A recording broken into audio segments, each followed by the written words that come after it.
Well, I had a flat tire on the 47.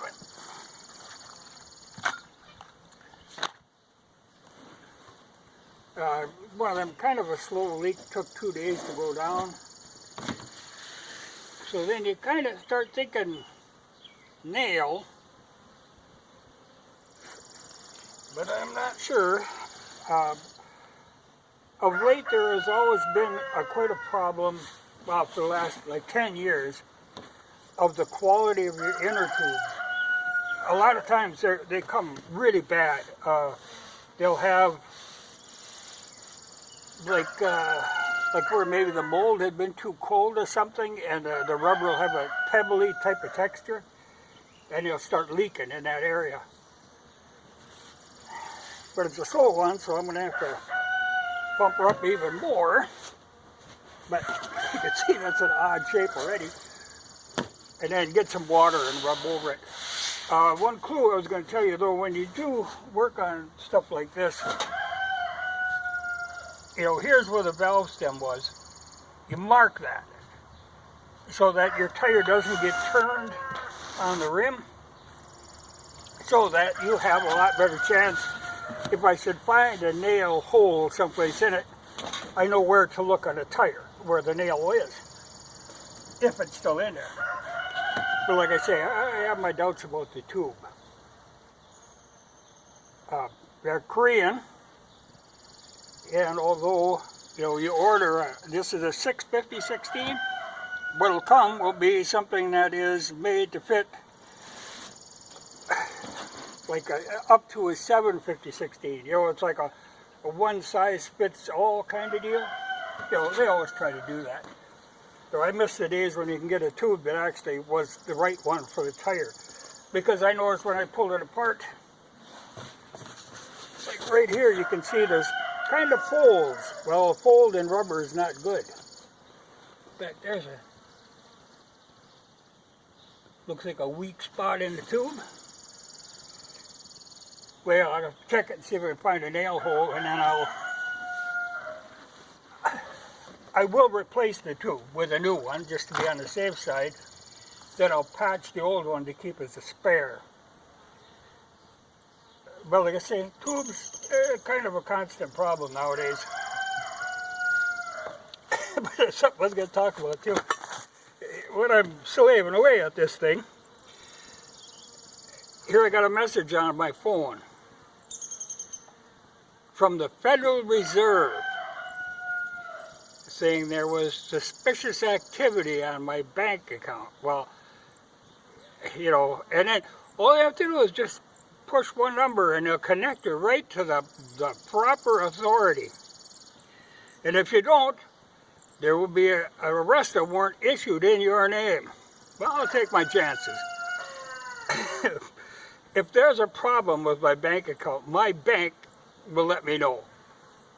I don't think the Treasury is going to get too concerned with my bank account.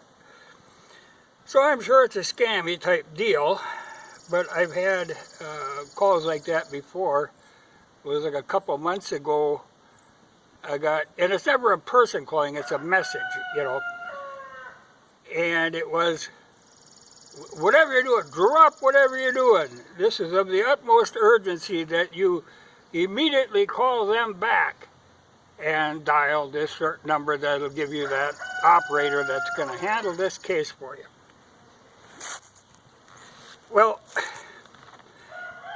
you know, I'm sure the Federal Reserve doesn't appreciate me talking about their fiat currency, but a lot of people do. This isn't going to get them going. And I often refer to it as a Ponzi scheme, which it is.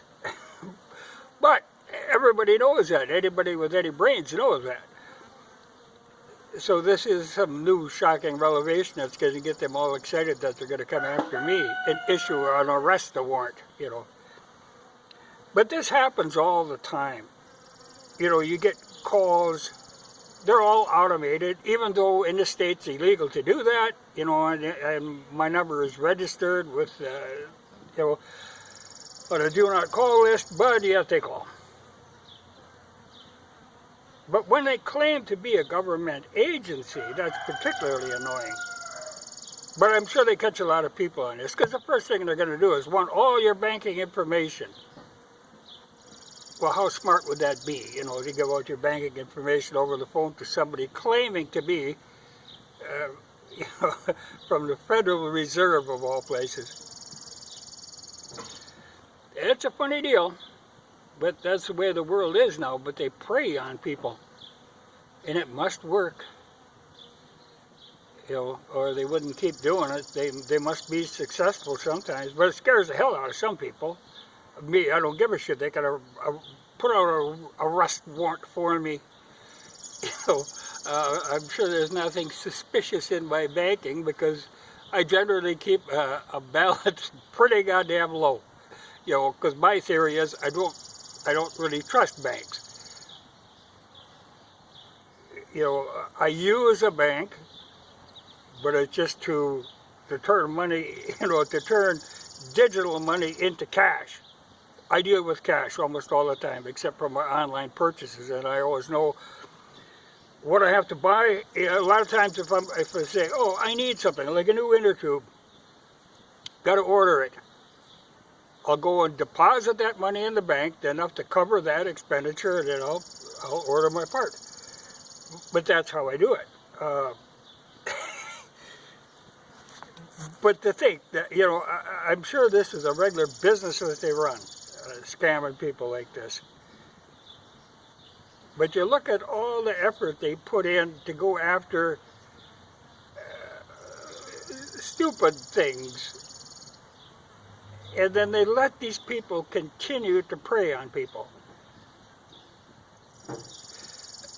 I'll be relieved when the whole thing collapses and have it all over with, but like I say, it's kind of doomed to collapse. It's funny, you know, like a lot of times in comments and videos now, you'll see interjected in there for no apparent reason somebody, oh, I bought Bitcoin and I'm so happy and you should all be buying Bitcoin. Nonsense. I have no interest in electric money, you know. I turn it into real money as soon as I can. But that evidently is the big thing, you know, people, that's going to save them. I wish there was a way that you could buy gold securely. I wish you could carry, you know, gold coins. I wish that was a regular, you know, like at one time, when over in the Middle East there, they were trying to get they're still kind of working on it, and they probably will succeed in the end. They were going to have the Great Caliphate, the Islamic Muslim Caliphate that covered the whole, you know, and they had come out with the design of the coins they were going to use for this caliphate. And when I saw them, I thought, by God, that I could go for that. You know, I wish we had something on that order where the coins were gold and platinum and silver, and so they had intrinsic value. They didn't have to be backed by some mysterious voodoo. You know, it is what it is. It's worth what it was. I wish we had that. You know, I mean, we used to be based on gold and silver. I remember when I was growing up, you know, half the dollar bills you'd get were silver certificates. Well, they all went away. Now you get the Federal Reserve notes. Just valueless pieces of paper as like promissory, like an IOU kind of deal. You know, I would love to see coins that were actually worth a value. You know. And I think, like the Canadians, I think they were putting out their maple leaf coin, you know, a chunk of gold. I wish we had something like that here. But you know, at one time where they made it illegal for you to actually own gold and, you know, all that. And now you can own gold, but they'll change their mind on that too. Because right now, you know, a lot of people own gold on paper. A lot of countries own gold on paper.